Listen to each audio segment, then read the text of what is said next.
You will marry her, Aurelius, or you will watch 300 years of Larchmore sold off in pieces to men who wipe their boots on our name. The old solicitor's voice did not rise. It did not need to. It simply laid the words down upon the great desk like a hand of cards already won, and the Duke of Larchmore, standing at the tall library window with his back to the room, felt the last door of his life close somewhere behind his ribs. He did not turn around. Outside, the December rain came sideways across the deer park, silvering the bare oaks his grandfather had planted, blurring the grey towers of the house that had swallowed his childhood, his youth, and now it seemed, whatever remained of his choosing. Aurelius Vane, 9th Duke of Larchmore, was 31 years old, and he had learned very young that a title was not a possession but a debt, and that debts came due whether a man was ready or not.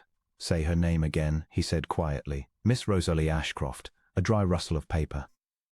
"Only daughter of the late Sir Henry Ashcroft of Marlingford in the north. The fortune is considerable, £140,000 in the funds, and land besides that marches with your western holdings. It clears the mortgages your father raised. It clears the debts your brother left. It restores the tenants' cottages, the drainage, the roof of the west wing before it comes down upon the picture gallery. There is not, your grace, another way.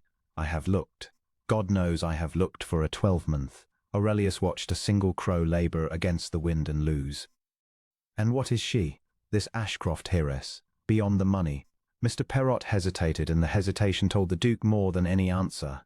"She is, I am given to understand, a quiet sort of young woman, bookish, not much seen in society. She keeps close to home. She nursed her father through a long illness and buried him last spring. There has been some talk that she is plain, reserved, that she does not take.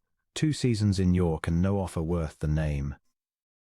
"Plain and rich," Aurelius said, and the bitterness in it surprised even him. "A merchant's dream of a wife, wrapped in a baronet's daughter, and I am to be the man who takes her off the shelf, because I have run out of pride to sell instead." "You are to be the man who saves his people," Mr. Perrott said, and for once there was steel in the old man under the deference. "Forgive me, your grace. But your grandfather saved this house by marrying where he did not love, and he never spoke a word of complaint in 50 years, and Larchmore stands. That is the whole of the matter." Aurelius turned at last.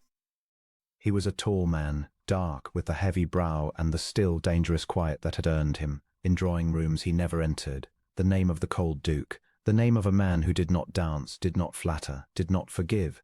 His mother had died when he was 9.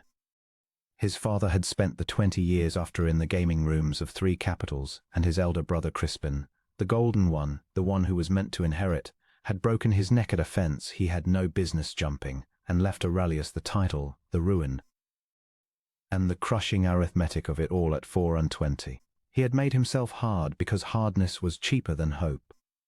He had watched his father ruined by wanting things, by wanting cards, wanting horses, wanting women who were not his wife, and Aurelius had resolved, cold and young in a cold house, that he would want nothing he could not command.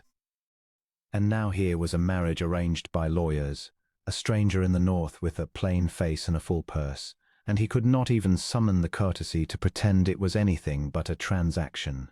"Write to her," he said, "or write to whatever guardian speaks for her. Tell them the Duke of Larchmore accepts the terms as drawn. Let it be done before Christmas. You do not wish to meet her first. To what purpose?"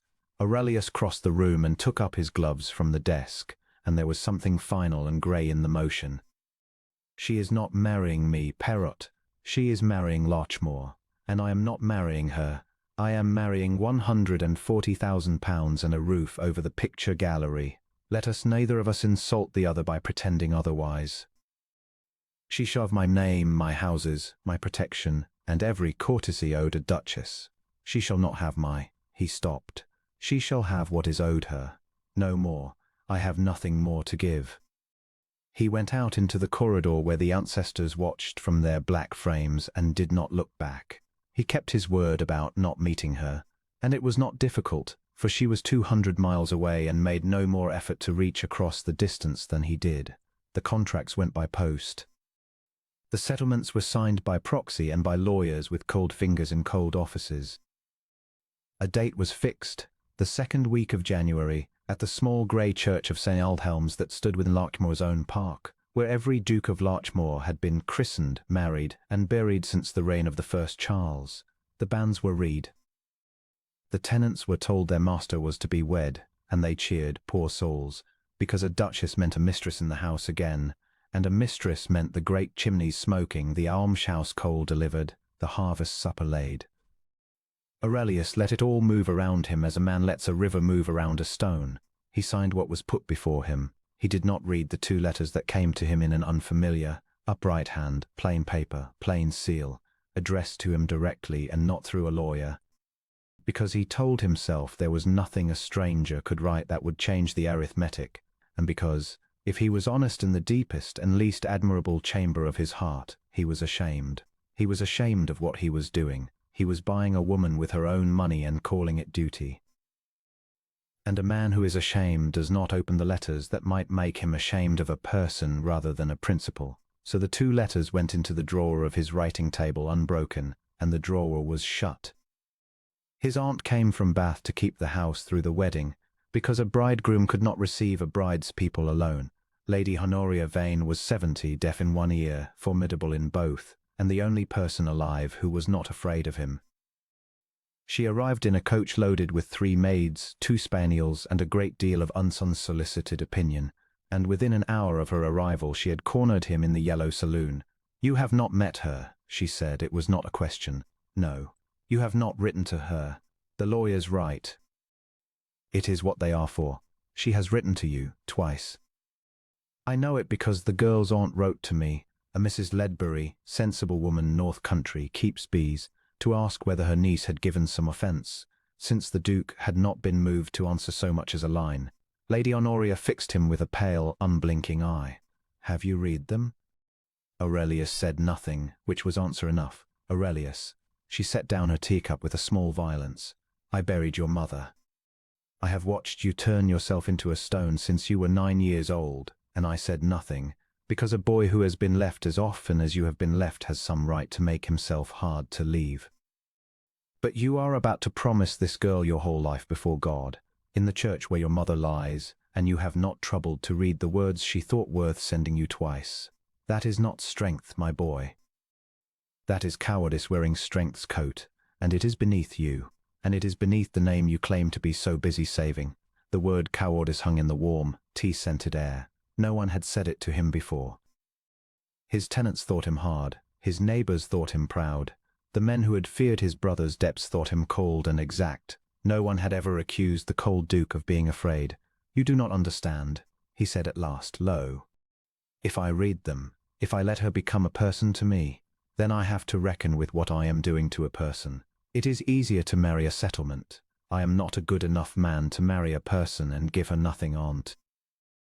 So I am marrying a settlement, and I am giving the settlement everything it is owed, and everyone will be satisfied and no one will be hurt, because a settlement cannot be hurt." Lady Honoria looked at him for a long moment, and something in the old face softened and grieved at once. "Oh, my dear," she said, "you have arranged it all so very cleverly, and you have forgotten only one thing." She rose, gathering her shawl. "The settlement is a living woman with a beating heart, and she is coming here in 9 days to marry a man who would not read her letters. And you had better pray she is as stone as you are, or you will have done a cruelty in a church, and God tends to remember cruelties done in churches." She went out. Aurelius stood alone a long time in the yellow saloon, and then, because he could not help it, he went up to his writing table and stood over the shut drawer with his hand upon the brass, and did not open it. Cowardice wearing strength's coat, he took his hand away. He would not read them. If he read them, he would have to feel, and feeling was the one luxury the 9th Duke of Larchmore had never once been able to afford. The Ashcroft party arrived 3 days before the wedding, in the raw blue dusk of a January afternoon, and Aurelius stood upon the steps in the cold to receive them, because he owed them that, and because his aunt was watching. 2 carriages came up the long avenue between the leafless limes, lamps swinging.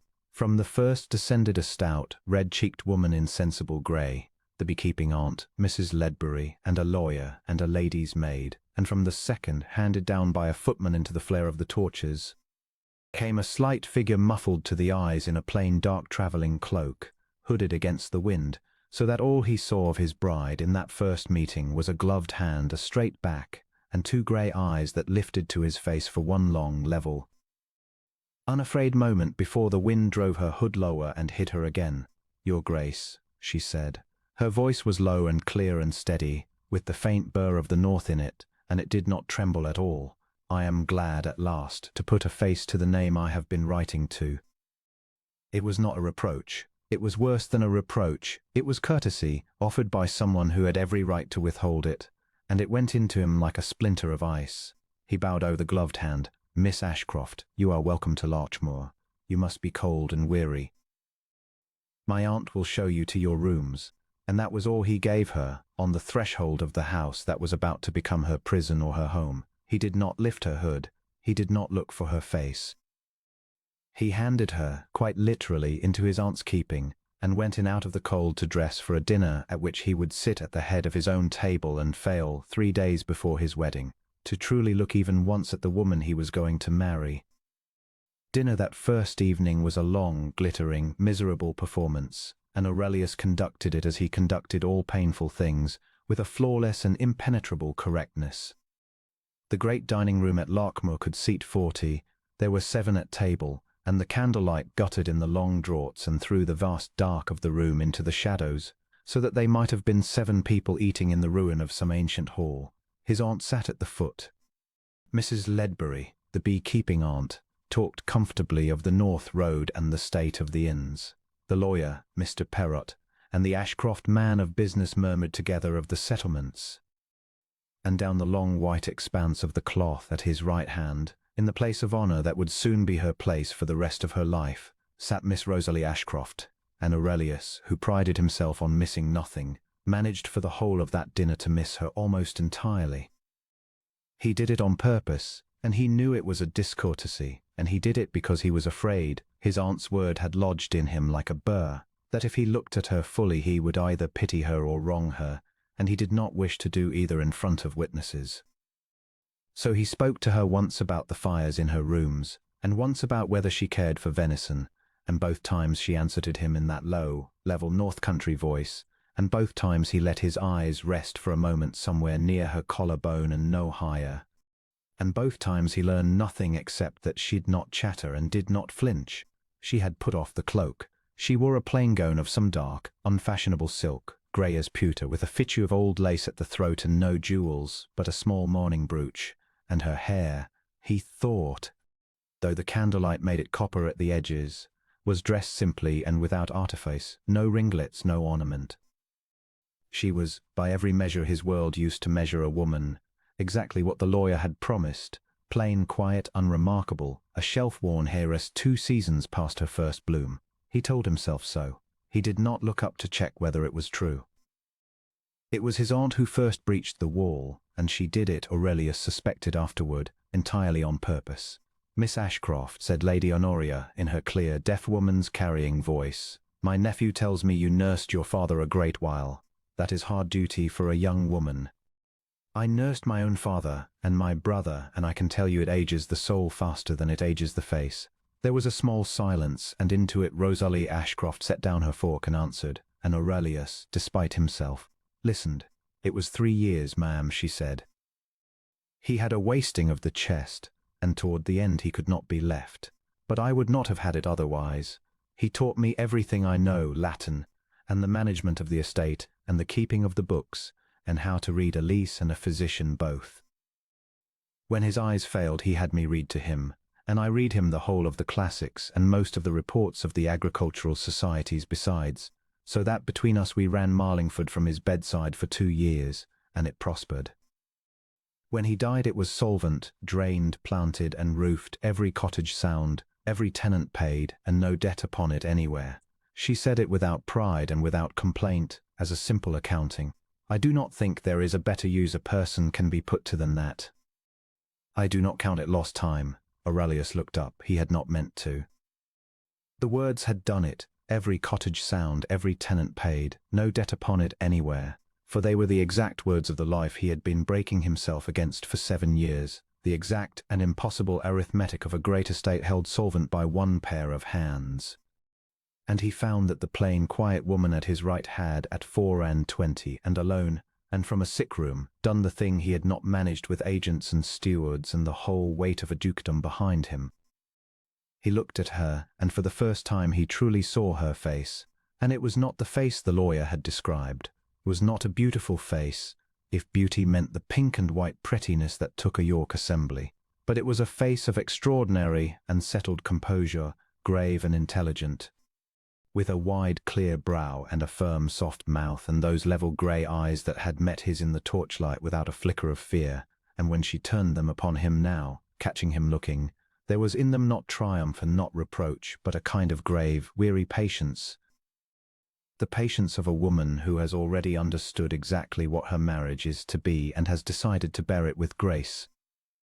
It was the face of someone who had grown up and grown strong in a hard school, and had come out of it not bitter but clear-eyed, and the clarity was the most disconcerting thing he had ever seen across a dinner table. "You managed the accounts yourself," he said. It came out more abruptly than he intended. "I did, your grace, and the leases, and the drainage. Marlingford lies low. If you do not drain it, you lose the whole of the water meadows every second spring. My father could not walk the ground, so I walked it, and I learned what the old men knew, and I set the ditches where they told me. We lost no meadow these 5 years. A faint, dry lift at the corner of her mouth, gone as soon as it came. I am aware, your grace, that it is thought an eccentric education for a woman. I have been given to understand as much, in York, at some length." He should have said something gracious. He should have said that it was a most admirable education, that Larchmore would be the better for it, that he was fortunate. Instead, and he did not know afterward what devil of Prime put the words in his mouth, he said coldly, "You'd not concern yourself with ditches here, Miss Ashcroft. Larchmore has agents for that. You will find your duties as Duchess require nothing more taxing than the ordering of the household and the receiving of the county." He saw it land. He saw the grey eyes go, for one instant, quite blank and still, as a pool goes still when a stone drops through it and down out of sight, and then she inclined her head with perfect composure and said, "Of course, your grace. I shall endeavour to be ornamental," and turned to answer some question of his aunt's, and did not look at him again for the rest of the dinner. Ornamental. He had made a woman who had single-handed saved an estate call herself ornamental, at his own table, 3 days before he married her. He felt the shame of it rise in him like a tide, and he drowned it in claret, and told himself it was better so. Better she should understand from the first that theirs was to be a marriage of arrangement and not of affection, that he would not pretend, that he would not raise in her hopes he could not answer. It was a kindness, he told himself, this coldness. It was almost a kindness. He did not believe it.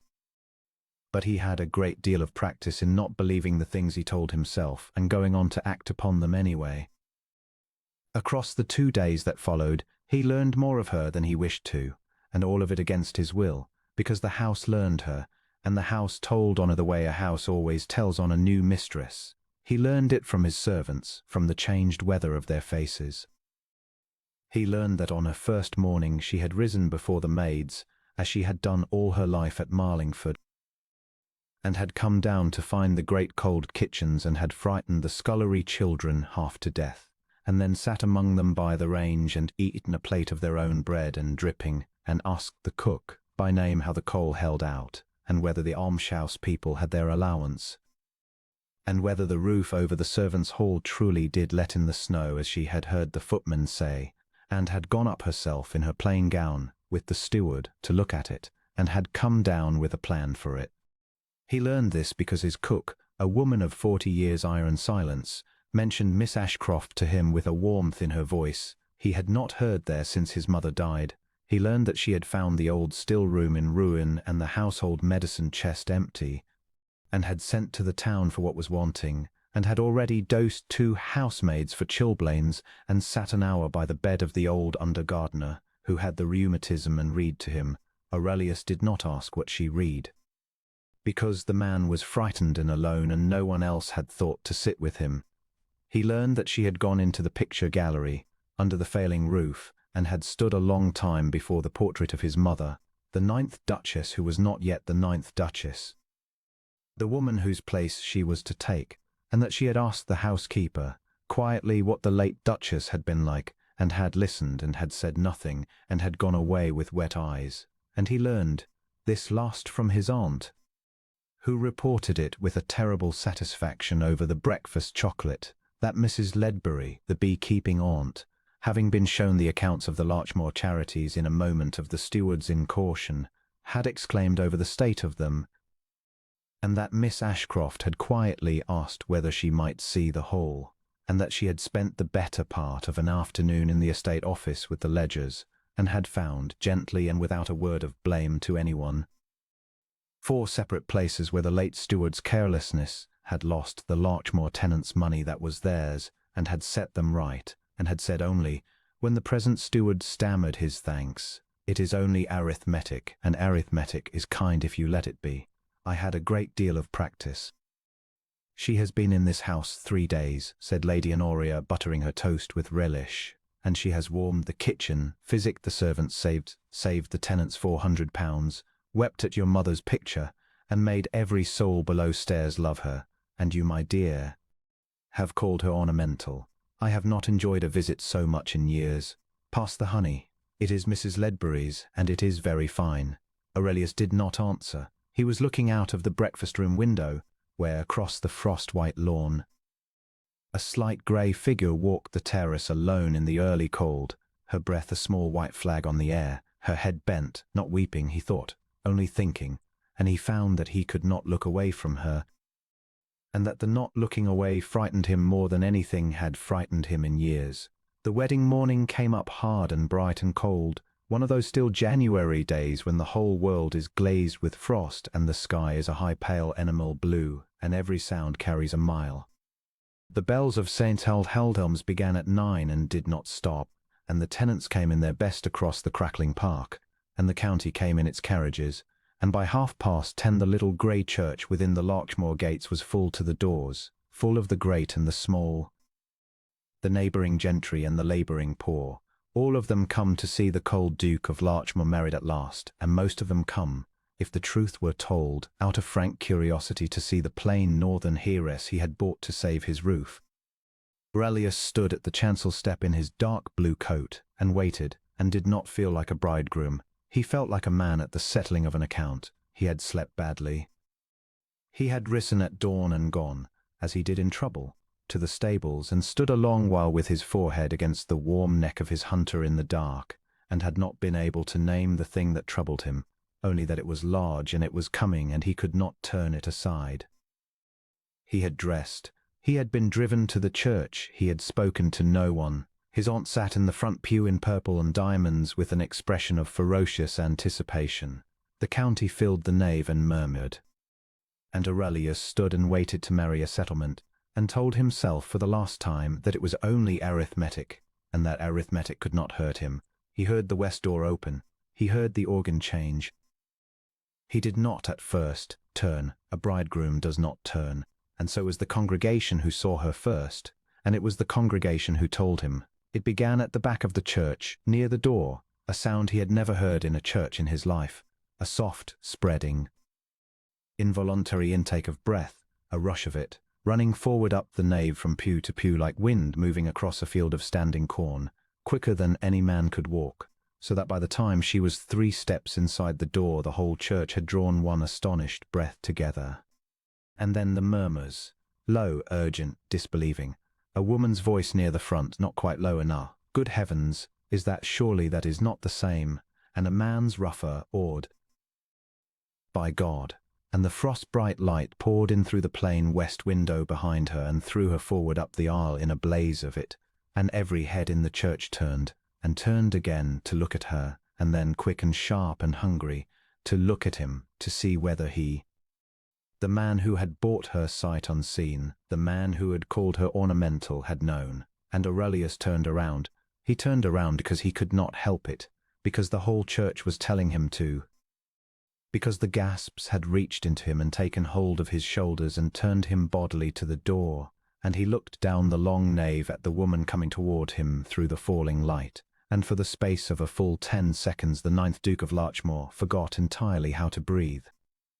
He had thought her plain, She came up the aisle on the arm of the old lawyer, Perrot, who had no other man to give her and had offered because there was none, and she wore no jewels and no fashion, and nothing that his world would have called splendid, and she was, in that cold pouring light, the most beautiful thing Aurelius had ever seen in his life, and he understood in one falling, vertiginous instant that she had been beautiful all along, and that he simply had not once had the courage to look. Her gown was the palest ivory silk, plain almost to severity, cut clean and high in the northern way, with a fall of old lace at the wrists and throat.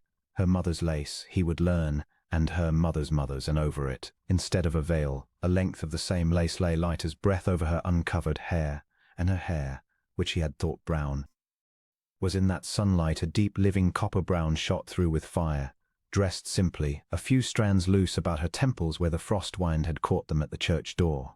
And her face was the face he had refused to see, grave and clear and luminous, the wide brow, the firm soft mouth, the straight nose, and the eyes, those level grey eyes, lifted now and fixed steadily upon him the whole length of the aisle, unafraid, unhurried, unhopeful, the eyes of a woman walking with perfect dignity toward a man who had not troubled to read her letters, and letting him, at last, and only now, when it was too late for it to cost her anything, see exactly what he had thrown away. There was colour in her cheeks from the cold and from the 200 faces turned upon her. There was no smile.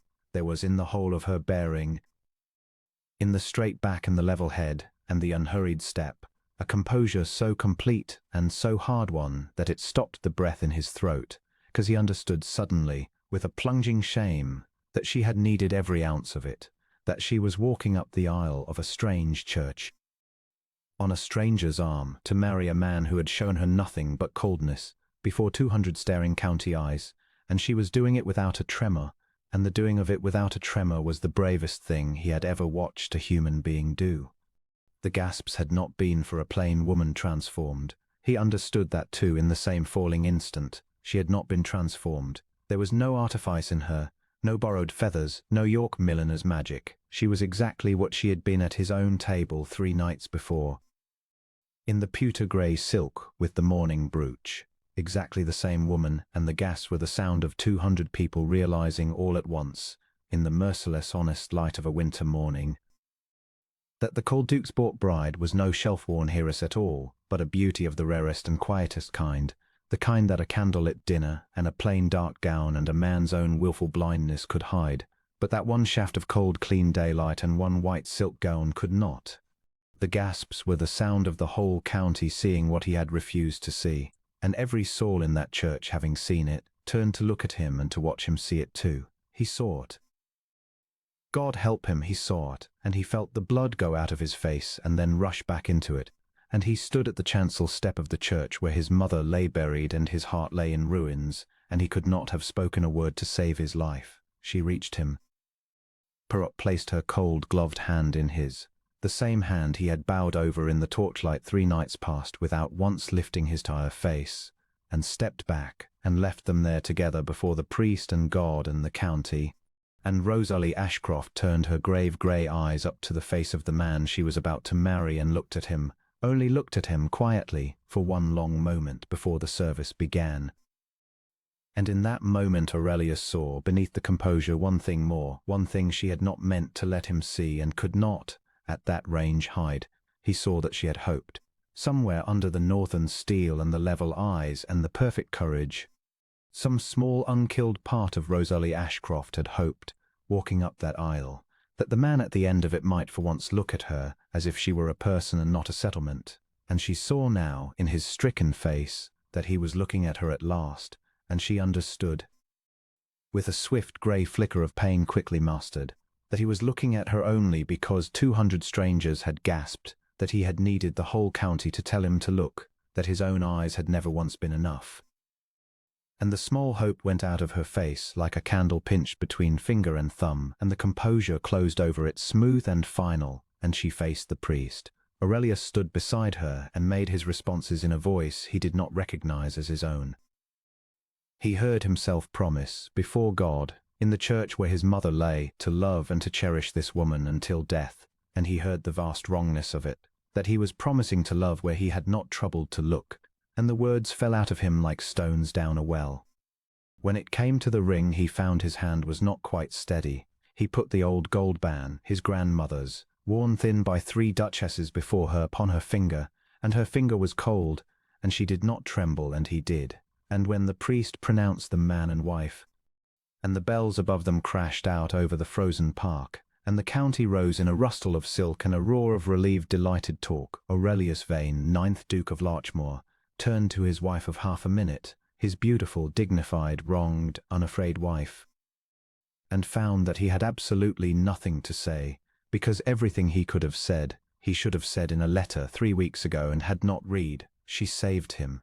She did the thing he could not do. She lifted her chin, and she gave him, for the county, for the watching 200.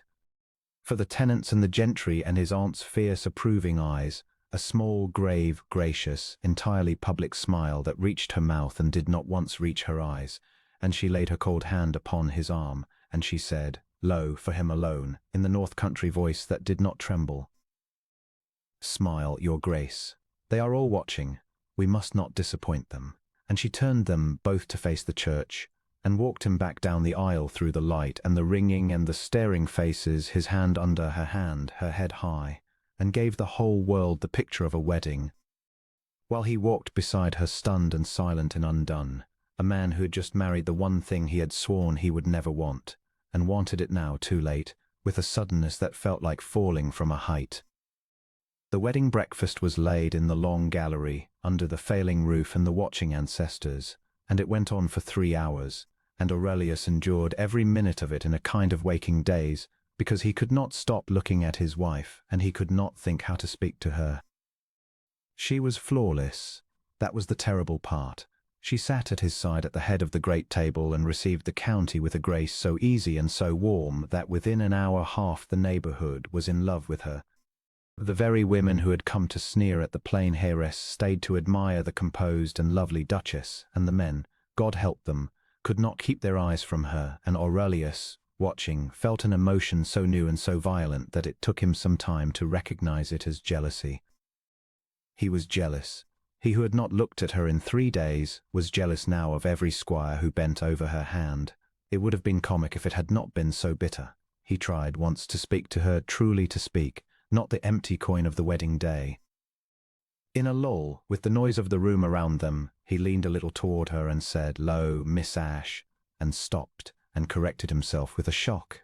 "Duchess, forgive me. I find I do not, I have not." He did not know how to finish it. He had ignored her for a month and married her in an hour, and now the words would not come.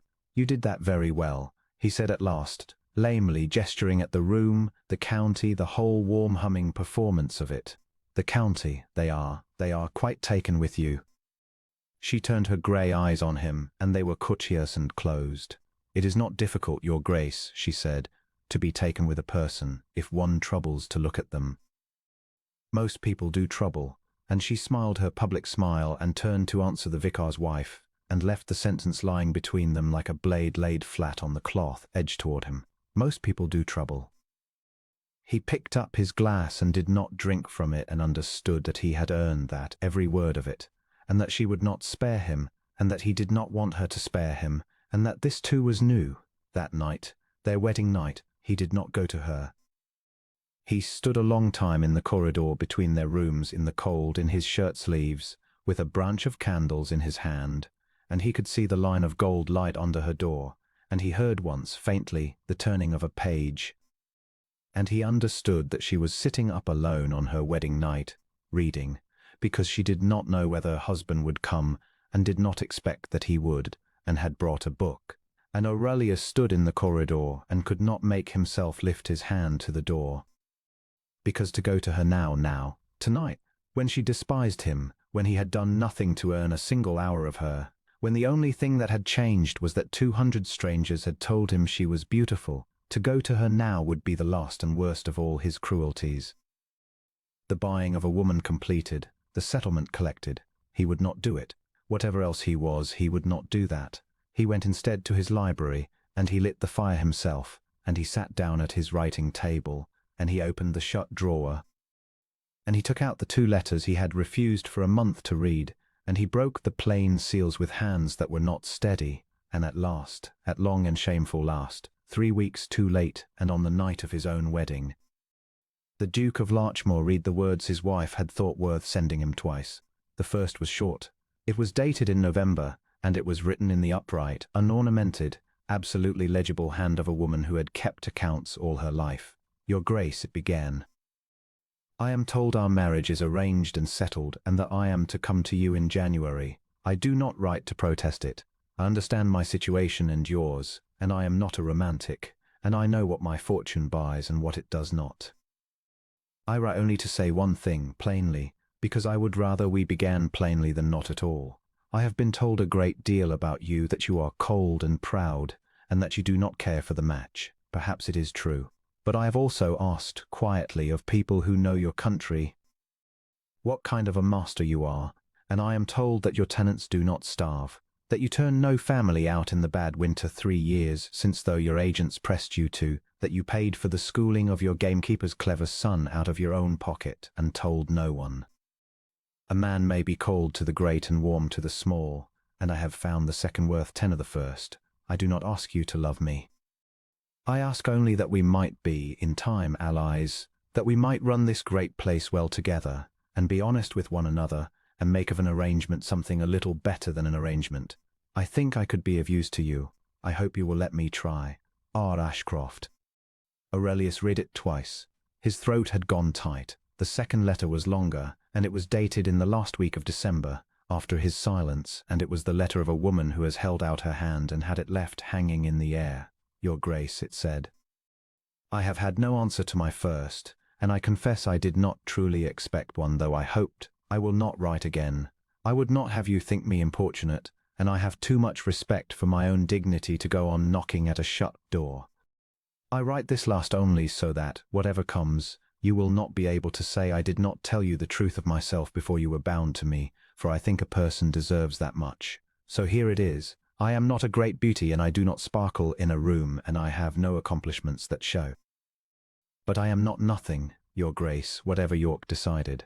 I am steady, and I am loyal past all reason to the few I am given to love, and I do not break. I have nursed the dying and buried my father and run an estate from a sick room, and I have not once, in 3 hard years, permitted myself the luxury of despair. Whatever you have decided, I am the plain heiress, the necessary money, the thing to be signed for. I am also this.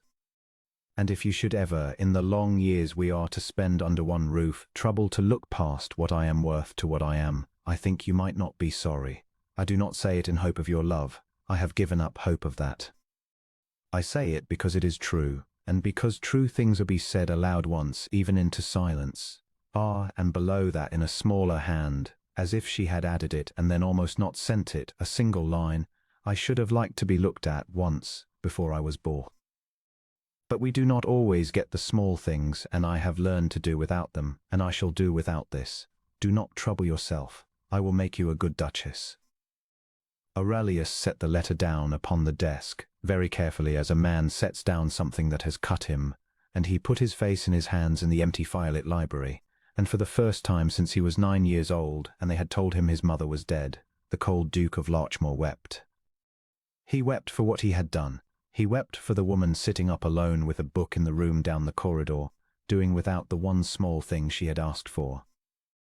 He wept because she had held her hand to him, allies she had written, honest with one another, something a little better than an arrangement, and he had not even broken the seal. He wept because she had been braver in 2 letters than he had been in 7 years, and because she had told him the exact truth of herself, and he had shelved it in a drawer, and because she was, he now understood with total and shattering clarity, the finest human being who had ever crossed the threshold of his house.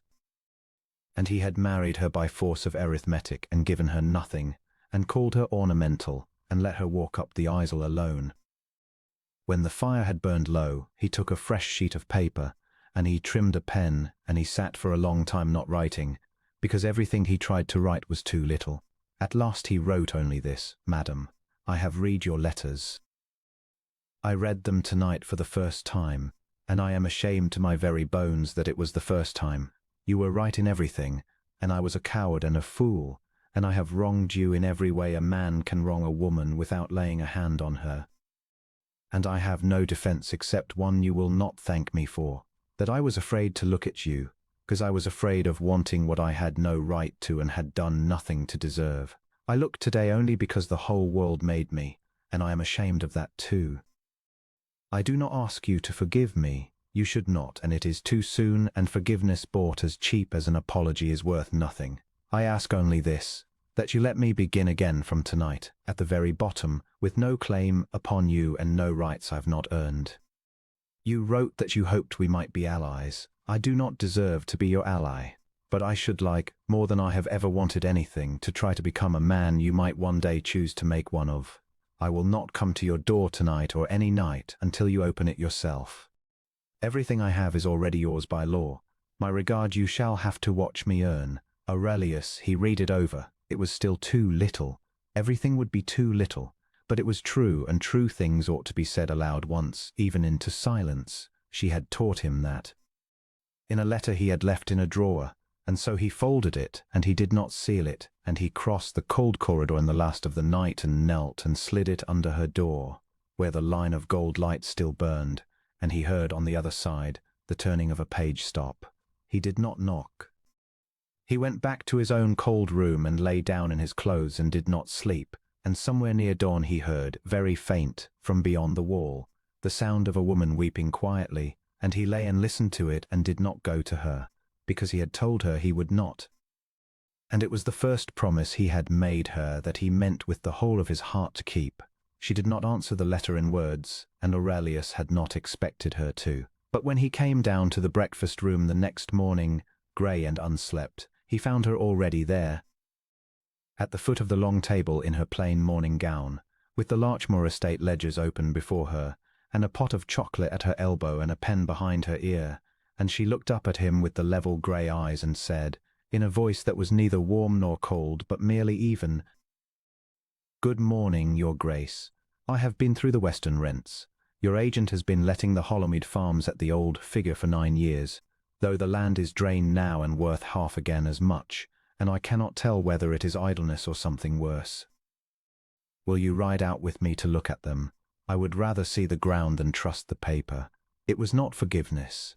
It was something better and harder, and he understood the size of it even in that first raw moment. She was offering him the alliance anyway. She was taking the hand he had left hanging and, instead of striking it away as she had every right to, she was putting a ledger into it.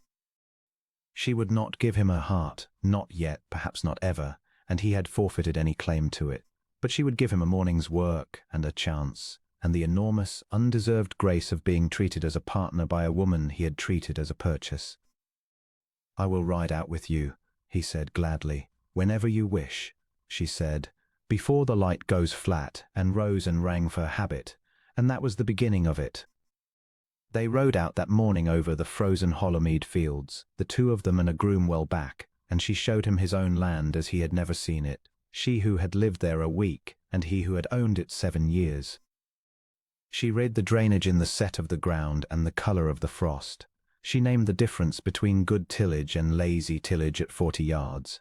She reined in beside a sagging cottage and was down off her horse before he could hand her, and in at the low door, and out again 10 minutes later with a plan for the roof and the name of the widow inside and the ages of the 3 motherless young ones. She did not use the word, but he saw her face when she came out, and he saw that she had gone in a duchess and come out simply a woman who had found children cold, and that she had already decided to warm them. He watched her all that morning, and something in him that had been frozen for 20 years began, very slowly and very painfully, to thaw the way a hand thaws, with a deep ache, worse than the cold had been. He watched the way the tenants' faces changed when they saw her, the shy hope in them. He watched her talk to an old shepherd about his failing eyes and promise him spectacles from the town. He watched her laugh, once unguarded, when her horse shied at a pheasant and nearly had her off, a real laugh, low and warm and surprised out of her. And then she remembered who she was riding with, and the laugh closed away, and she was composed again, and Aurelius felt the closing of it like a door shut in his face and understood that he had done that that his coldness had taught her to lock her own warmth away in his presence. And he set himself, from that hour, with the whole of his stubborn will, to earning back the sound of that laugh. He courted her. That was the plain truth of it, though it was the strangest courtship in England, a man courting the wife he already had, from the very bottom, with no rights and no claims, in his own house, under his own roof, across his own estate. He was clumsy at it, for he had never courted anyone. He had frozen himself too young, but he was in earnest, and earnestness will teach a man a great deal. The days after his midnight letter settled into a strange, careful rhythm, and Aurelius learned, in the learning of it, how little he had ever known of the ordinary business of being kind to another person. He had thought, in his arrogance, that courtship would be a matter of gestures, of flowers cut from the hothouse, of a jewel from his mother's cases, of some large and glittering apology that would settle the account in one payment, as he settled all accounts. He tried it once, early. He had the housekeeper bring down the great Larchmore emeralds the Perure the 9th Duchess had worn cold green fire in an old velvet case, and he laid them before Rosalie at breakfast without a word, and watched her face, and waited to be forgiven. Rosalie looked at the emeralds a long moment. Then she closed the case gently and pushed it back across the cloth toward him, and said, not unkindly, "They are very beautiful, your grace, and they are your mother's, and one day I dare say I shall wear them to receive the county, because a duchess must. But you cannot give me jewels in place of the thing you owe me, and we both know what the thing is, and it is not green. Keep them till there is something to celebrate. There is nothing to celebrate yet. There is only work to do." And she opened the estate ledger and dipped her pen, and Aurelius took back the emeralds and understood that he had to pay in the wrong coin, and that she would not let him buy his way out of what he had done any more than she would let him buy his way in. It stung. It also, obscurely, filled him with a fierce and hopeful admiration, because a woman who would push the Larchmore emeralds back across the breakfast table unopened was a woman who could not be bought, and he had his fill, God knew, of women who could. So he learned the smaller coin instead, the only coin she would take, which was attention, real attention, the daily unglamorous labor of noticing. He learned that she was always cold, that the great stone house drank the heat out of a person. And he had a smith make a foot warmer of pierced brass to sit beneath her chair in the estate office, and said nothing about it, and only saw that after a week she had begun to keep her feet upon it as a matter of course, and did not remark on it, but did not send it away either. He learned that she loved a particular kind of small hard winter pear that grew on an old espalier in the walled garden, and he had the last of the crop, 3 withered fruit, brought up to her at dinner on a plain white plate, and she looked at them and then at him and said nothing, only ate one. Slowly, and the ghost of the first warm look he had earned in a fortnight crossed her grave face. He learned that she read late, and that her candles were of cheap tallow because the housekeeper, out of long habit of the late Duke's economies, had never thought to give the new Duchess better. And he had a case of the good wax candles put in her room without a word, and the guttering tallow reek that had hung about her door was gone, and she never mentioned it, and neither did he, and it became one of the 100 small unspoken things that were building, night by night and peer by peer, into the slow foundation of a marriage. He learned, above all, to listen to her about the estate, and to be seen to listen, which was harder for a proud man than the listening itself. There was a bad business that February with the Marswick Common, a stretch of grazing his late father had half enclosed and left in dispute, so that the cottagers who had run their geese and their one cow upon it for generations had lost the use of it and resented it, and the enclosure fence stood half-built and hated in the fog. His agents had counselled him for 2 years to finish the enclosure and be done. The land was his, the law was on his side. Rosalie walked the common in the sleet and came back and laid a different case before him, over the office fire, cold and clear as she laid everything. "The law is on your side," she said, "and the law is a fool here, and you are not obliged to be a fool because the law is one. Those people have grazed that common for 200 years, and your grandfather let them, and your great-grandfather let them. And it fed them through more than one bad winter, and it cost you nothing, because that ground is thin and sour and will make you no money enclosed but the price of the fence and the hatred of 40 families. You gain a few pounds of poor pasture and you lose the trust of the whole of Marswick, which your grandfather spent 50 years earning and which is worth more to you than the whole common 10 times over. Pull the fence down. Give them back the common, in writing in perpetuity, and let it be known you did it. It is not charity, your grace, whatever your agent tells you. It is the soundest investment on the estate, and it will pay you in loyalty for 100 years, and loyalty, when the bad times come, and they always come, is the only thing that keeps a great house standing when the money runs thin. My father taught me that from a sickbed, and he was right, and Marlingford stands because of it. Aurelius pulled the fence down. He rode out himself in the sleet to the half-built enclosure at Marswick, with the steward and 2 men and a crowbar, and he had the posts drawn and the rails carried off before the eyes of the astonished cottagers, and he had the deed drawn giving them the common in perpetuity, and he signed it in the presence of the oldest man in the parish, and he said, when the old man stammered, it was the Duchess's counsel, not mine, thank her, not me, and the word went round Marswick that night, and round the whole estate by the next, that the new Duchess had given the common back, and Aurelius understood, riding home in the wet dark with his wife silent and upright beside him, that she had just done more to secure the Larchmoor name in one afternoon than he had done in 7 years of exact and joyless management, and that she had done it not for the name, but because 40 families had been cold and wronged and she could not bear it, and that this, and not the fortune and not the fence was what a duchess was for, and that he had married one without knowing what he had, and had very nearly thrown her away unopened like a letter in a drawer. That night at dinner he told her so. It was the nearest he had yet come to speaking his heart, and he did it clumsily, staring at his plate. You were right about the common, he said. You are right about most things. I have run this estate like a ledger for 7 years, and you have run it like a household, like a family in 3 weeks, and it is better for it, and so am I. He made himself look up at her. I do not think I have ever told you that I am glad you came here. I was not glad at first. I was a fool, and I have written you as much, but I am glad now. I am more than glad. I do not have the word for what I am. And he stopped, because the word was there, on his tongue, the whole enormous word, and it was too soon, and he had promised himself he would earn it, and so he swallowed and said only, thank you, for the common, for all of it. Rosalie was quiet a moment. Then she said low, not looking at him either, my father used to say that the measure of a great house is not what it takes in but what it gives back, and that a man who cannot give back is poor however full his coffers, and a man who can is rich however empty they are. I did not think, when I came here, that I should find a man who could learn to give back. I was told you could not. I am a small pause, and he heard her choose the word carefully as she chose everything. I am glad to have been told wrong. And she lifted her glass to him, half an inch, the smallest possible toast, and he lifted his, and they drank, and it was the first thing they had ever celebrated together, and neither of them named it, and both of them knew.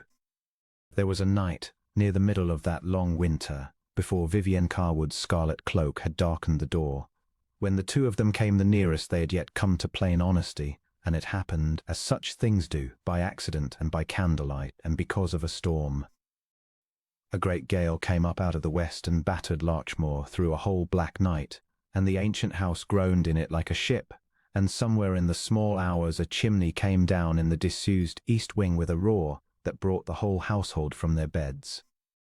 No one was hurt. The wing had stood empty since his brother died, but the crash and the wind had frightened the younger servants half out of their wits, and when Aurelius came down with a branch of candles to see the damage, he found his wife already there before him, in her wrapper with a shawl thrown over it and her copper hair in a plait down her back, moving among the frightened maids in the great coal with a lamp, calm as still water, sending this one for blankets and that one to bank the kitchen fire, and settling the whole terrified household by the simple force of her steadiness, the way she must have settled a sick room 100 times in 3 long years at Marlingford. He stood in the doorway and watched her do it, and felt something turn over in his chest that he had no name for and was afraid to name. When the house was quiet again, and the servants sent back to bed, and the fallen chimney shored and left for the morning, The two of them found themselves alone in the library with the fire built up against the cold, too wakeful from the fright to go back to sleep, the wind still howling in the flues. And Rosalie, warming her hands at the blaze, said, without turning, "Your brother died in the east wing." In the room the chimney fell into, Aurelius said, "He kept his rooms there. I have not been able to make myself pull it down or use it or leave it. I have simply shut the door on it. For 7 years. He had never told anyone that.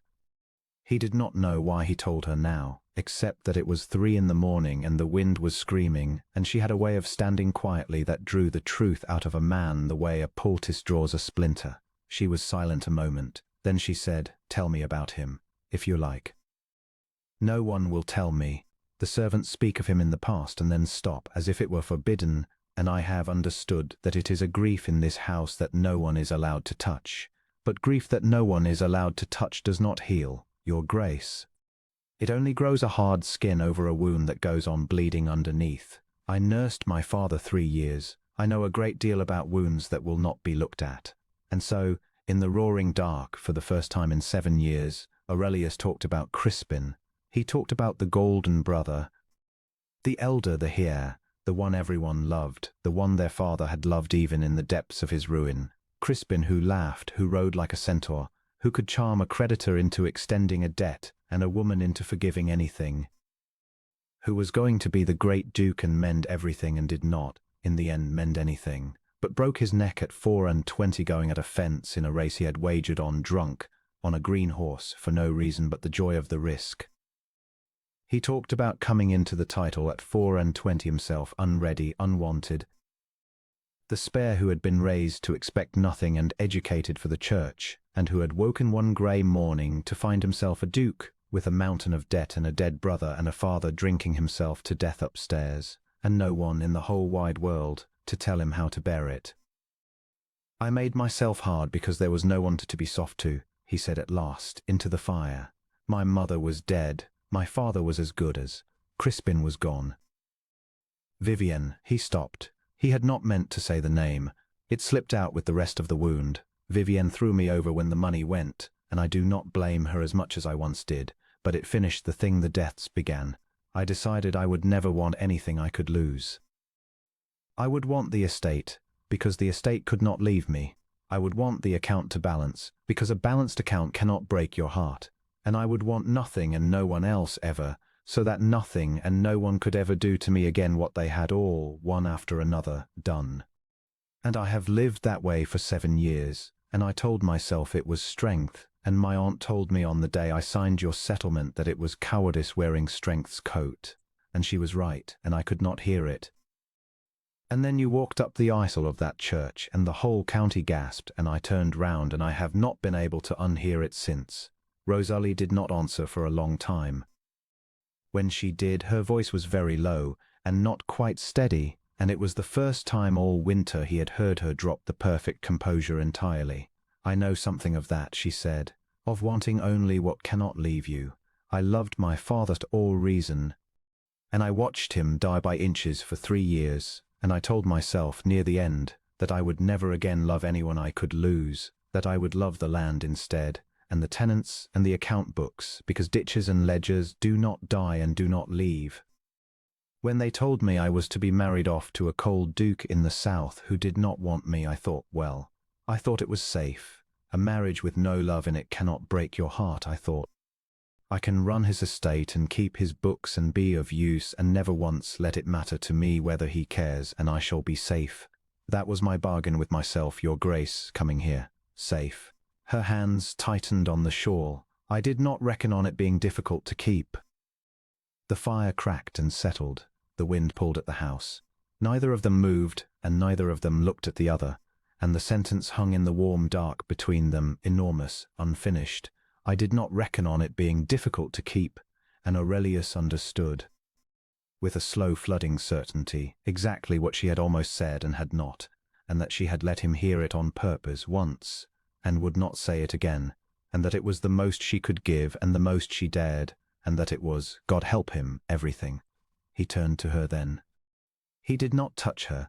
He had promised her he would not, and he meant to keep it, but he turned to her fully in the firelight, and he let her see his whole unguarded face, the stone gone out it entirely, and he said, very quietly, "Then let us both be bad at keeping our bargains together. I have kept mine 7 years, and it has made me a stone in a cold house, and you have kept yours 3, and it has made you brave and alone. And I do not think either of us was meant to be safe, Rosalie. I think we were meant to be." He stopped, at the very edge of the word again. And once more he stepped back from it, because it was still too soon, because he had still to earn it, because a thing that large not to be first spoken at 3 in the morning after a fright, half by accident, when she could not be sure he meant it and not the storm. "Go up to bed," he said instead, gently. "You are cold and the fright is over, and we have both said more than we meant to, and it is the good kind of more. Go and sleep. The chimney will keep till morning. Everything will keep till morning now." She looked at him a moment, a long, searching, grave grey look, as if she were trying to read whether the word she had almost said had been heard and answered, and whatever she found in his face seemed to satisfy her, for the composure came back, but a softer composure than before, a composure with something lit behind it. And she gathered her shawl and rose. At the door she paused and turned and said, "No, good night, Aurelius, not your grace." His name for the first time unbidden, in her own mouth, in the North Country voice, and then she was gone up the dark stair with her lamp, leaving him alone by the fire with the wind and the fallen chimney and the sound of his own name still hanging in the air like warmth. And he sat there till the grey of the dawn, not unhappy, for the first time in 7 years not unhappy at all, believing, as men do, on the good nights, before the scarlet cloaks arrive, that the worst was surely behind them now, and that all that remained was to earn, in the lengthening spring, the right to say the word at last. If the storm night had opened a door between them, the weeks that followed taught Aurelius how much patience it takes to keep a door from swinging shut again, for Rosalie did not surrender her guard all at once, and he did not ask her to. She had spent 3 years learning to expect nothing and to do without, and such lessons do not unlearn a night, however warm the fire, and there were mornings still when she woke, he thought, remembering the drawer and the unread letters, and came down composed and closed and distant. A duchess and not a wife, and answered him in the level, courteous voice that gave nothing away. He learned to bear those mornings without wounding her back, which was a discipline he had never had to practice, for the old Aurelius, meeting coldness, would have returned it with interest and frozen the whole thing over again out of pride. He did not do that now. When she was cold, he was gentle. When she was distant, he was patient. When she gave him the closed, courteous voice, he answered it with warmth and asked nothing, and let her come back in her own time. And she always came back, a little sooner each time, and he came to understand that the coldness was not rejection but fear. The reflex of a woman who has been hurt teaching herself, again and again, not to hope, and that the only cure for it was to be, without fail, exactly the safe, warm harbour she had never once in her life been given. Until she should at last believe in the harbour enough to stop bracing for the storm, he set himself to it as he had never set himself to anything. He gave her the whole running of the great household and never once overrode her before the servants, so that her authority grew unquestioned and the house steadied under her, and he took a private, secret joy in watching Larchmore come back to life around her, the long shut rooms opened and aired, the good linen down from the presses, the smell of baking and beeswax and wood smoke, where there had been only cold stone and dust, the tenants' children. He did not name them so, even in his own mind, without a soft catch of feeling, fed at the kitchen door on the days she held her little clinic there with the still room chest. He found himself inventing reasons to be near her.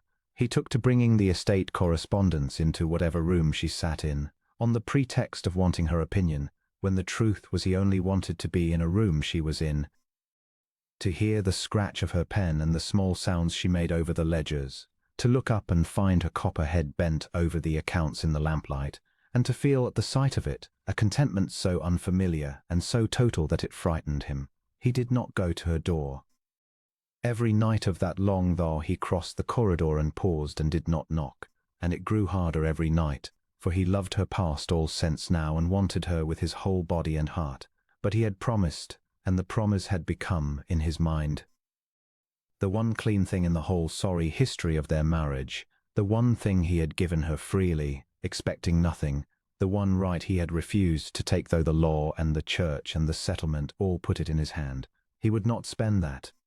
And on the nights when the wanting was worst, he would stand at her door and remember, I should have liked to be looked at once before I was bought, and take his hand from the latch, and go to his own cold room and lie awake, and think that a man who has bought a woman must not, on any account, be seen to collect, that whatever came between them now must come as a gift from her side of the door, freely opened, or it must not come at all, and that he would rather lie awake alone every night for the rest of his life than take 1 hour of her that had not been freely given.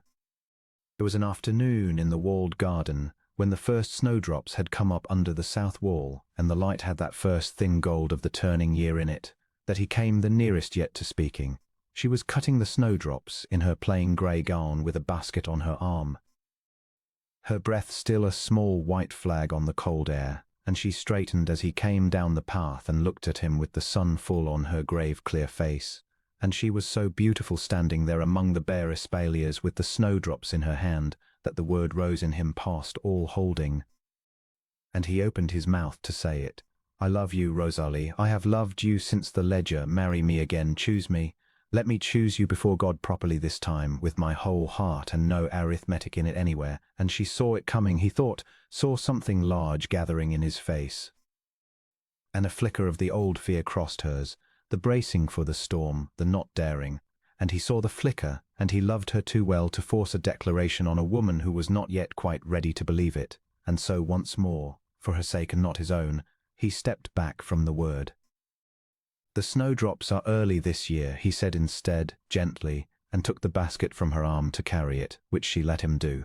And they walked back up the garden together in the thin gold light, not touching, the basket between them, and neither said anything of any weight at all. And it was, he thought afterward, one of the happiest hours of his life, the walking beside her in the cold sun with the promise unspoken, but sure the whole spring ahead of them, the belief that he carried in those good weeks, a lit lamp behind his ribs, that there was all the time in the world now, that she was coming to him surely if slowly, that he had only to go on being patient and warm and true, and the door would open in its own good season, and the word would be said in a better hour than this, and everything he had so nearly thrown away would be his after all, and hers, freely, forever.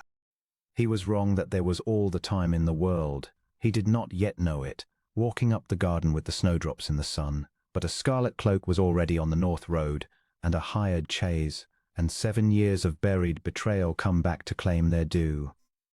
And the unspoken word he had so carefully, so tenderly, so patiently declined to say in the good hours was about to cost him more than he could have dreamed, because a declaration a man saves for the perfect moment is a declaration a rival can poison in the meantime, and Rosalie, who had never yet heard him say the word, had no defense against a low sweet voice in the dark telling her the word had never been meant for her at all.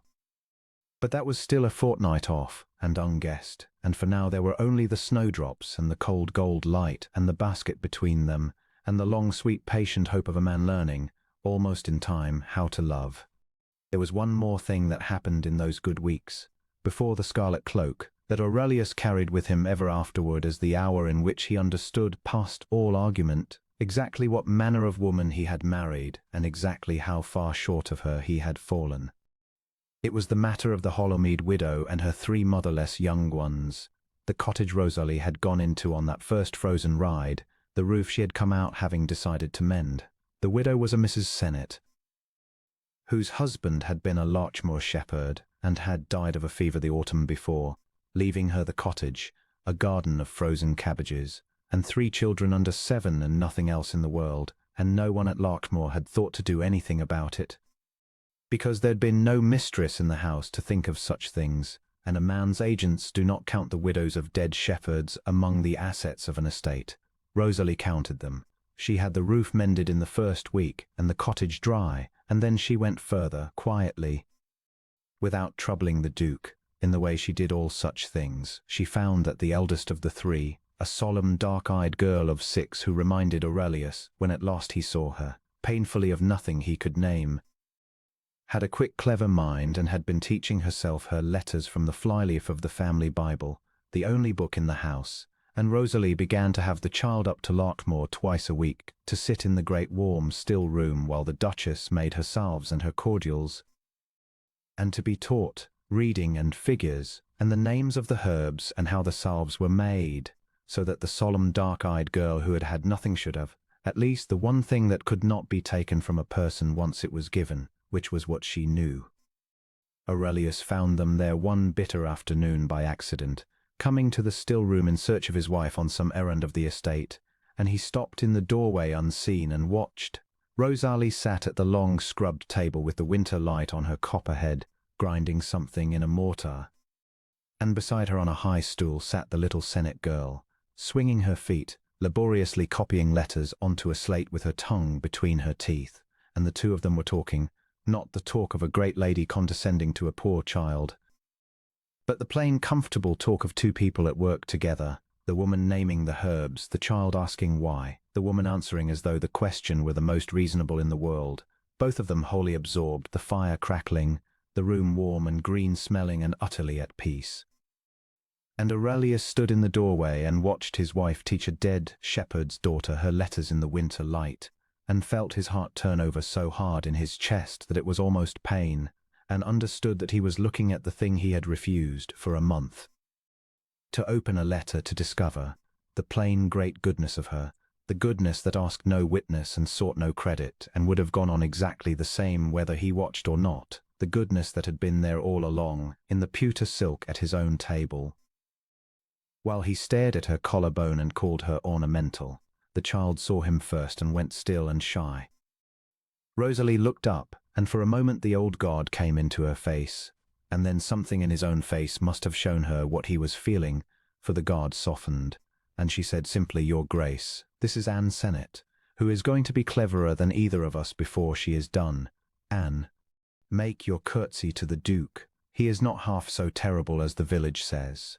And the child slid off the stool and made her small grave curtsy, and Aurelius, who did not know how to speak to children, who had never in his life been easy with them, who had been a lonely child himself and had grown into a lonely man, knelt down on the still room flags to be on a level with her, which he had never done for any living soul but had learned that winter from watching his wife go down into cottages, and said gravely, "Miss Sennet, I am told you are teaching yourself your letters. That is a very great thing to do alone.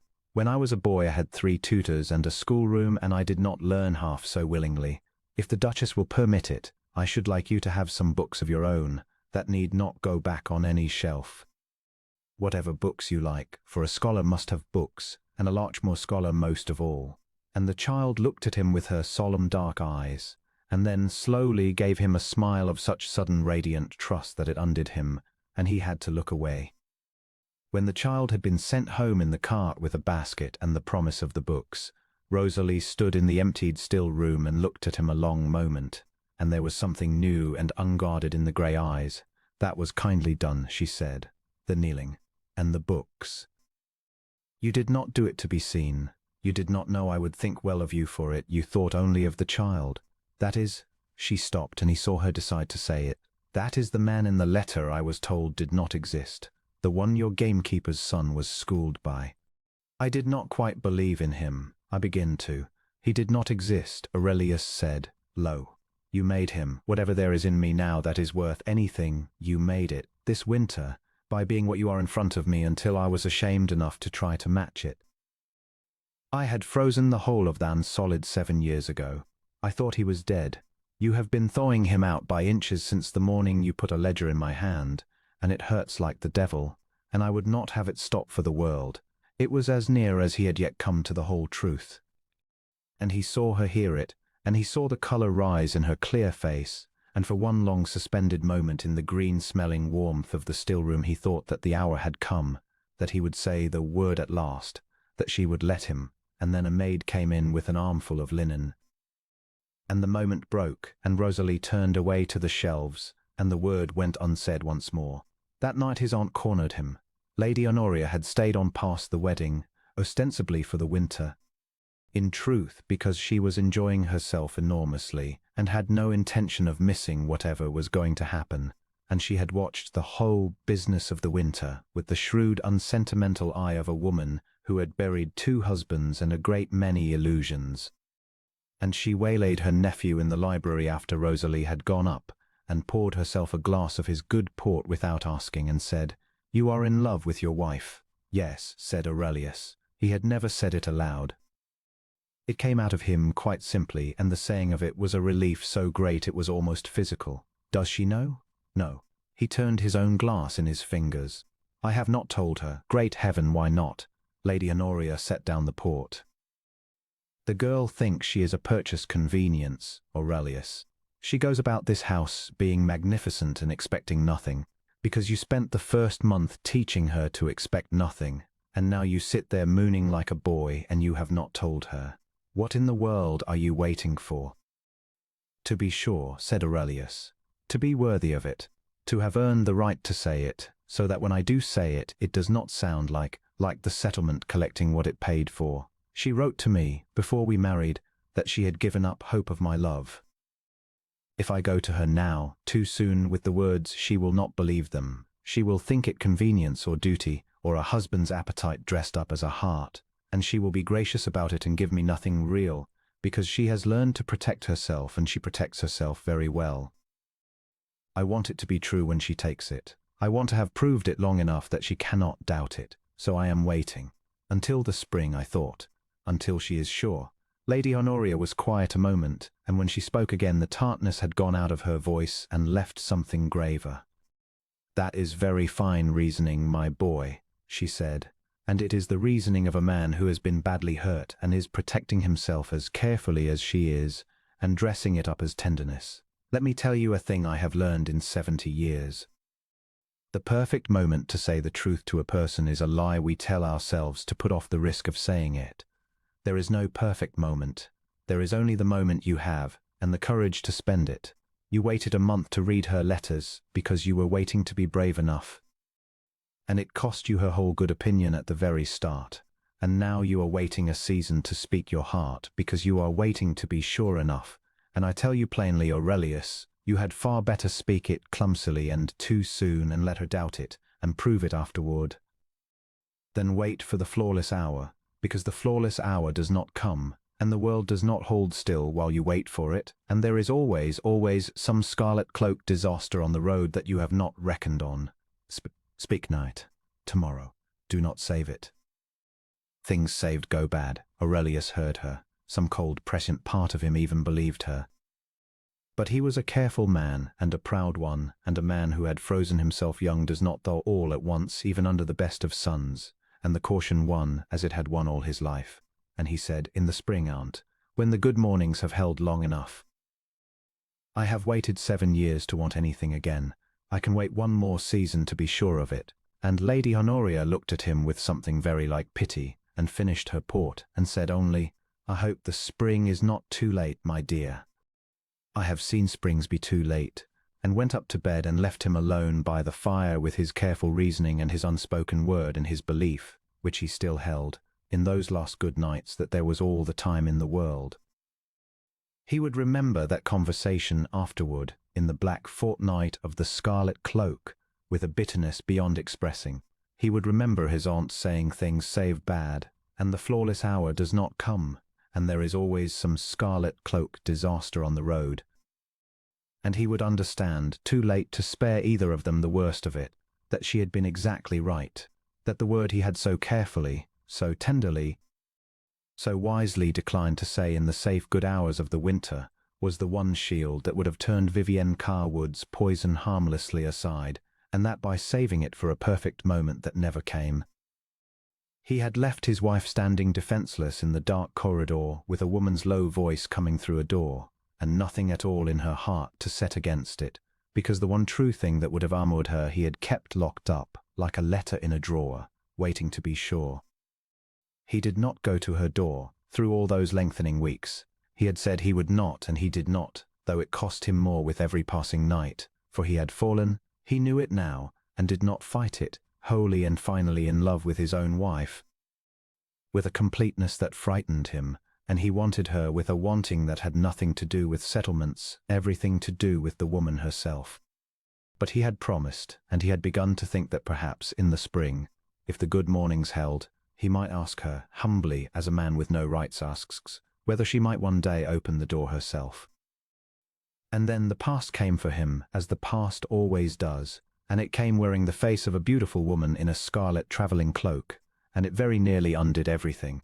Her name was Lady Vivienne Carwood, and she arrived at Larchmore uninvited on a raw afternoon in late February, in a hired chaise, with a great deal of luggage and a smile like a drawn sword, and she had once, 7 years ago, before the title, before the ruin, when Aurelius was 24 and newly bereaved and stupid with grief, very nearly been his wife. She had thrown him over.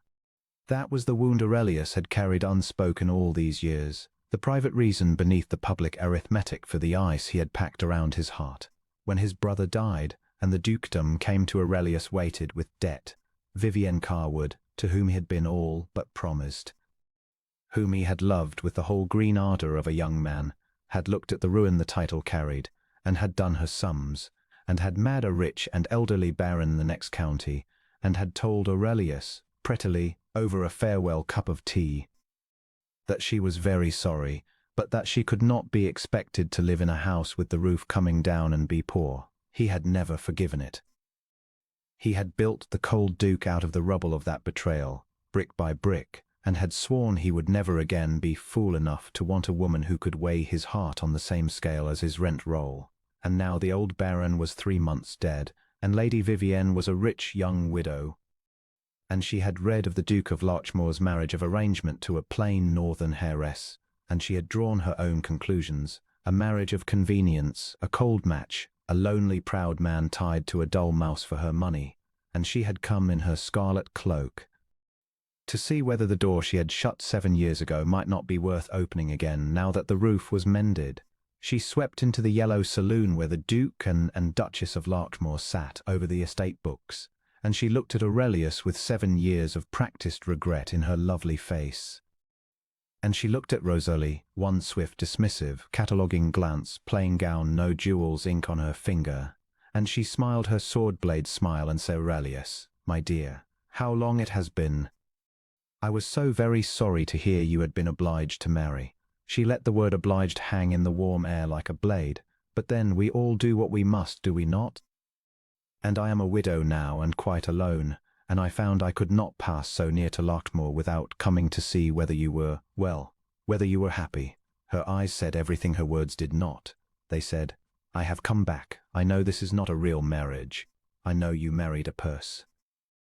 I am here now, and I am free, and surely you have not forgotten." And Aurelius, caught between the fire he had come from and the ice he had come to, felt the whole cold ruin of his old self rise up in him at the sight of her, and turned, before he answered her, to look at his wife. Rosalie did not so much as blink. She rose unhurried, set down her pen, and came forward with her hand extended and her grave courtesy perfectly in place, and said, "Lady Carwood, you are welcome to Larchmore. You have had a cold journey. You must let me order you some tea." And she rang the bell, and gave the orders, and had the scarlet-cloaked widow settled by the fire before Vivienne had quite recovered from being received, with flawless grace, by the very woman she had come to supplant. It was masterly. Aurelius, watching, felt a fierce and helpless pride in her and a rising dread, because he knew Vivienne, and he knew that graciousness only wetted her. She stayed a fortnight. She could not, in courtesy, be turned out sooner, a widow, a neighbour of sorts. Alone, and Vivienne knew the laws of that courtesy to the letter, and exploited every clause of them. She was charming to Rosalie in the poisonous way of a woman who intends the charm to wound. She was radiant to Aurelius, forever recalling in her low, sweet voice some memory of the green years before his marriage. "Do you remember, Aurelius, the summer at Carwood, when you read me the whole of the sonnets under the cedar?" Always with a glance at Rosalie to be sure the memory landed. She made herself, deliberately, everything Rosalie was not. Brilliant where Rosalie was quiet, fashionable where Rosalie was plain, and above all she made herself a picture of the woman the Duke of Larchmore had once chosen with his heart, set against the woman he had been forced to buy. And she made it subtly, relentlessly, day after day, and it did its work, not on Aurelius, whose heart had long since changed hands, but on Rosalie. For Rosalie did not know. That was the cruelty of it, and Aurelius saw it happening and could not at first find the words to stop it. Rosalie did not know how completely he had come to love her. He had not told her, because he had promised himself he would earn the right to tell her, and had been waiting for the spring, waiting to be sure of himself. Waiting until he had proved his devotion long enough that the words would not sound like a settlement collected. And into that silence, into the space where his declaration ought to have been and was not yet, Vivienne poured her poison. She let Rosalie understand, in 100 small unanswerable ways, that this was the woman the Duke had truly wanted, that his marriage was arithmetic and his heart was elsewhere, that Rosalie was, after all and always, exactly what she had feared herself to be, the necessary money, the plain second best. The wife a man takes when the woman he loves has married better, and Rosalie, who did not break, and who had learned very young to do without the small things, took the poison quietly and told no one and let it settle in her, and the good mornings stopped. The frost came down between them and did not lift. She was a duchess again, all day and every day, courteous and closed. She ran the house and the estate flawlessly, and she did not laugh, and she did not argue with him at dinner. And when he read aloud in the evenings, she sat with her sewing and did not look up, and one night he came to the end of a passage and glanced across and saw that she was not there at all, had gone up quietly while he read. And he sat alone by the fire with the book open and understood that he was losing her, and did not yet understand why, because he was a man and men are slow, and Vivienne had done her work where he could not see it. The dark hour came on a wild wet night at the end of the fortnight.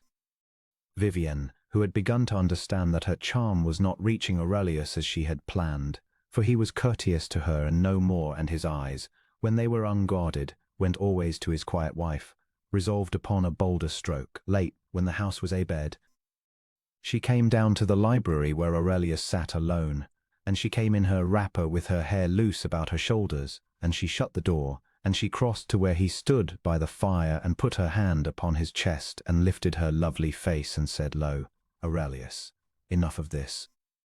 We both know what your marriage is. Send the mouse to bed and take back what was always yours. I made a mistake 7 years ago. I have paid for it. Let us not both go on paying. I am free now, and I am here, and I have never stopped. Take your hand off me," Aurelius said.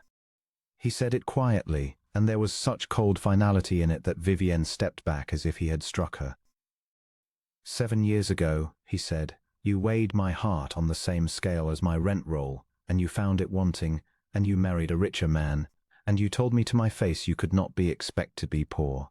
I built my whole life around that hour, Vivienne. I made myself into a stone so that no one could ever do it to me again. And do you know what I have learned this winter from the woman you call the mouse? I have learned that I was wrong to make myself a stone, but that I was never for one instant wrong to stop loving you.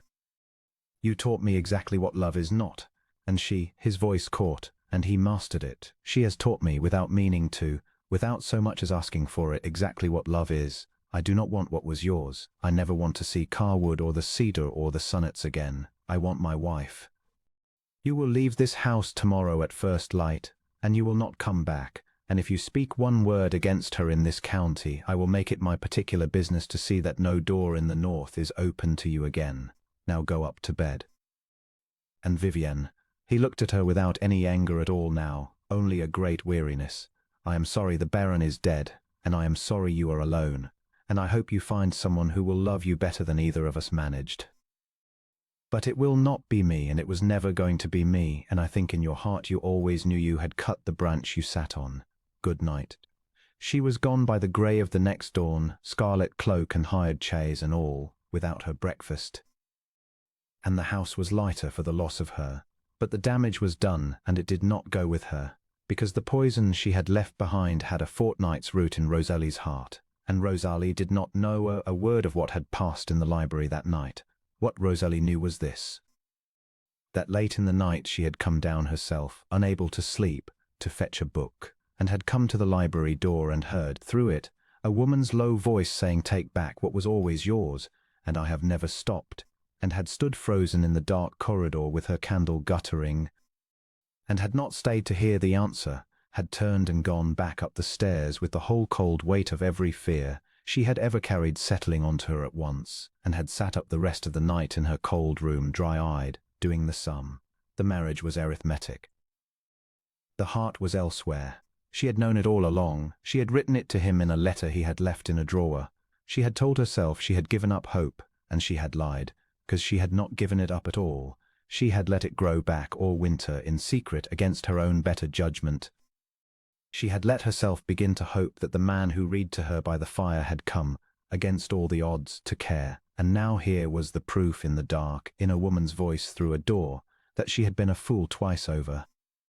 And Rosalie Ashcroft, who did not break, made in that long cold night the hardest and most dignified decision of her life. She would not stay to be second best. She had done without the small things all her life. She would do without this too. She would not make a scene, and she would not reproach him, and she would not let the county see. But she would go. Her fortune was her own. She had seen to that in the settlements, quietly with her father's old lawyer, months ago. She had bound only what the estate needed and kept the rest and the northern lands in her own hand, because she was not a romantic, and she had known what she was marrying, and she had Marlingford still, sound and drained and roofed and waiting, and she would go home to it, and run it, and be of use, and be alone and be free, and never again let a proud man teach her to lock her own laughter in a drawer. She would leave him the house warm and the tenants paid and the books clean, as she had found them wanting. She would do him that last courtesy, because she was better than he had been, and then she would go. She made her arrangements over 3 quiet days, so quietly that Aurelius, wrapped in his own new certainty and waiting only for the right hour to lay his whole heart at her feet, saw nothing. She wrote to Marlingford. She wrote to her aunt Ledbury. She settled the household accounts a quarter in advance. She packed, with her maid sworn to silence, only what she had brought and nothing of his. And on the 4th morning, before the light, she meant to be gone.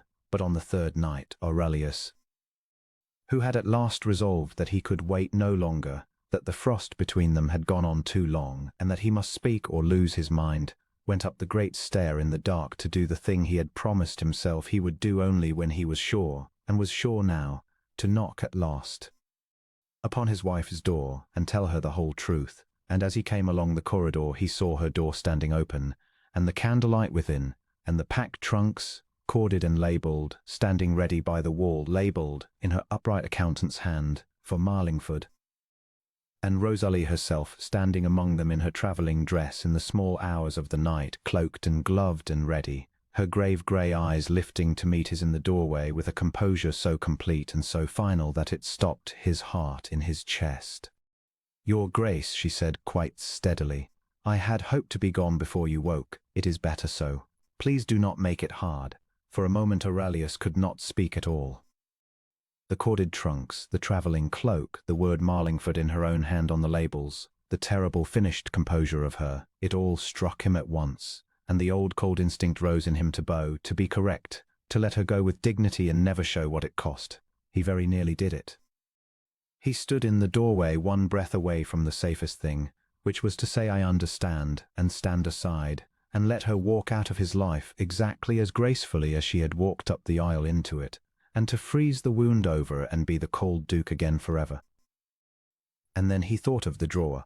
He thought of the 2 letters he had left unread, and of "I should have liked to be looked at once, before I was bought," and of every small true thing she had said aloud into his silence and had had to do without. And he understood, standing there, that if he let her walk out of that room with his dignity intact and his heart unspoken, he would deserve every hour of the cold years that followed, and he would have failed her one last and unforgivable time, because the whole of his crime from the first had been that he would not risk himself for her. He had not read her letters because reading them was a risk. He had not looked at her because looking was a risk. He had frozen himself at 24 rather than risk his heart again. And here, now, was the last risk of all, the biggest one, the one he had been circling all winter and putting off until he was sure. And there was no more time to be sure, and a man who waits until he is sure will lose everything worth having. So the Duke of Larchmoor did the one thing he had never done in his life. He got down on his knees on the cold floor of his wife's doorway, in the small hours of the night, in his shirt-sleeves, and he did not care in the least how it looked, and he said, "Do not go. I am begging you. I have never begged for anything in my life, and I am begging you now, do not go. Or if you go, take me with you, or send me away and let me follow like a dog, but do not stand there and tell me it is better so, because it is not better. It is the worst thing that has ever happened to me. And I will not be correct about it, and I will not stand aside. The words came out of him in a rush, unpolished, unguarded, the first entirely unguarded words of his adult life. Rosalie, I read your letters. On our wedding night I read them, and I wept like a child, because you had held out your hand to me and I had left it hanging in a drawer, and I swore that night I would spend the rest of my life earning back the hand I would not take, and I have loved you. I have loved you since the morning you put a ledger in my hand instead of striking me, and I have loved you more every day since, and I have said nothing because I am a coward who wanted to be sure, and to be worthy and to have earned it before I dared. And now you are standing there in your cloak with your trunks corded, and I understand that I have waited too long, that I have done it again, that I have let the fear of risking my heart cost me the only thing my heart has ever wanted. I do not care about the settlement. I never want to hear the word again. I care about you, about your dry wit and your terrible early rising and your bitter chocolate and the way you go into cold cottages and come out having decided to warm them and the sound of you laughing before you remember to stop. I love the whole of you. And I have been a fool and a coward and a stone. And I am on my knees. Rosalie, do not go. She had gone very white and very still, and her gloved hand had risen to her throat, and for a long moment she did not speak. And then she said, in a voice that was not steady at all now, that shook and cracked in the middle of it. I heard her. In the library, 3 nights ago. I came down for a book and I heard a woman say, take back what was always yours, and I heard her say she had never stopped. And I did not stay to hear more, because I could not bear to, and I went upstairs and I decided I would not stay to be second best, not to her, not to the woman you truly wanted, not to the... Her voice broke entirely. I have done without a great many things, Aurelius. I told you I had. But I found I could not do without that. I could not stay in a house and watch you long for another woman across my own dinner table. It is the one thing I am not strong enough for. So I meant to go home and be of use and be alone, 'cause being alone is at least honest, and I am so very tired of hoping for things I have been told I am not to have. And Aurelius rose from his knees and crossed the room to her, and took her cold gloved hands in both of his and held them hard, and told her plainly all of it, what Vivienne had been to him 7 years ago and what she had done, the roof and the rent roll and the richer man, how she had taught him what love was not and frozen him into the stone that had, God forgive him, so wronged Rosalie in turn, and what had truly passed in the library that night, her hand on his chest and his answer, take your hand off me and I want my wife, and go up to bed and be gone by dawn. She came here to take back what she threw away when it grew poor, he said, and she found she could not, because it was not there any longer to take. There is nothing of me left that belongs to Vivienne Carwood. There has not been for 3 years. And what she saw across your dinner table, Rosalie, what she saw and could not bear and set herself to poison, was not my longing for her. It was my longing for you. She saw a man in love with his own wife, and she could not stand it, and she tried to make you doubt it, and to my everlasting shame she nearly succeeded, because I had been too much a coward to say the words aloud and leave her nothing to poison. That is my fault, not yours, never yours. You are not second to anyone living or dead. You are the first thing I have ever chosen with the whole of my heart, and I chose you, Rosalie, I chose you, not the arithmetic, not the fortune, not the settlement, you, after the arrangement was already made and could not be unmade. When there was nothing left to gain by it and everything to lose, I chose you anyway, and I would choose you again in a burning house with no roof over it at all. She was weeping now, openly, the composure gone at last, and she did not try to master it, and he thought he had never seen anything so beautiful as Rosalie Ashcroft weeping and letting him see it. You looked at me, she said, through it half a laugh and half a sob, in the church. The whole county gasped, and you turned round, and you looked at me at last, and I thought, he only looks at me because they made him, his own eyes were never enough, and it broke my heart, Aurelius, it broke my heart on my own wedding day. I know, I saw it break. I have hated myself for it every day since. Let me spend the rest of my life looking at you when no one is making me. Let me look at you across breakfast and across the estate and across 40 years, until you are so tired of being looked at you beg me to stop, stay, please. Not as a duchess and not as a settlement, as my wife whom I love and who I will spend my whole life proving I can be worthy of, stay.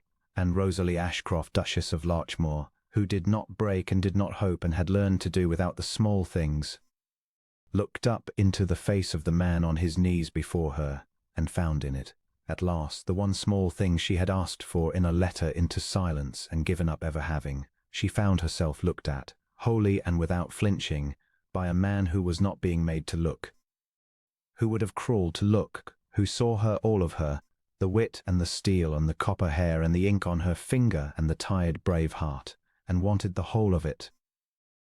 And the small unkilled hope that Vivienne had pinched out 3 nights before flared back to life in her grey eyes like a candle rillet, and she reached up with her cold gloved hand and laid it against his cheek, the way she had wanted to on the wedding day and had not dared, and she said very low, "Then I will stay. God help us both, Aurelius. I will stay." They stood a long time so, in the cold candlelight, among the corded trunks, and he drew the travelling cloak from her shoulders with his own hands and let it fall, and she let him. And the trunks were uncorded in the morning and never sent, and the labels that said Marlingford were burned in the library fire, and the door between their rooms, when at last it opened because she opened it, and everything after that is theirs and fades, as such things ought. To the warm dark. The spring came late to the north that year, but it came as it always does, and it found the Duke and Duchess of Larchmore walking the mended land together in the long light of the lengthening evenings, arguing amiably over drainage and Latin and the poor law. The tenants' faces turning to them like flowers to the sun, the picture gallery roof held through the thaw.